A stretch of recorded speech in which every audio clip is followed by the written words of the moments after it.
जय जगन्नाथ आसते आज आम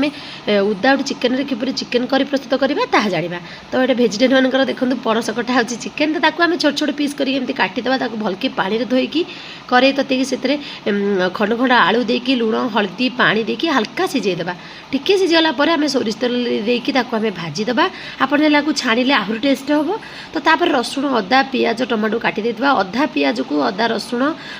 ताकू पेस्ट बनईदेवा अधा पियाज रखिथा भाजापी करी तक सोरिष तेल देवा गोटा गरम मसला कंचा लंका दीफाड़े जीरा फुटण देवा फुटण फुटी आसला जो पियाज रखिथा ताकू भाजीदेवा एपटे आम पेस्ट बनी जाइए आउ टमाटो पेस्ट बनईदेवा पियाजटा ब्राउन कलर होगला आम अदा रसुण पियाज पेस्ट को देदेवा लुण हल्दी काश्मीरी चिली पाउडर हल्का टिके पानी दे कषापी छाड़देवा मसला टिके बहलिया होगला आम छोट छोट टमाटो गुंड देदेवा से करी मसला दे कषापी छाड़देवा टिके बहलिया मसला आम टमाटो जो पेस्ट बनईदेवा से देदेवा चिकेन मसला देके आउ टे कषिदेवा टिके कषि आसला आम से गरम पानी देकी आम भजा जाइए पणस आलू को देकी कषिबा चिकेन भाया। तो 5 मिनट घोरेकी कषि सारापर आम से आउ थे गरम पानी देदेवा फुटियापाई घोरेकी छाड़देवा फुटी आसला आम से गुआ घी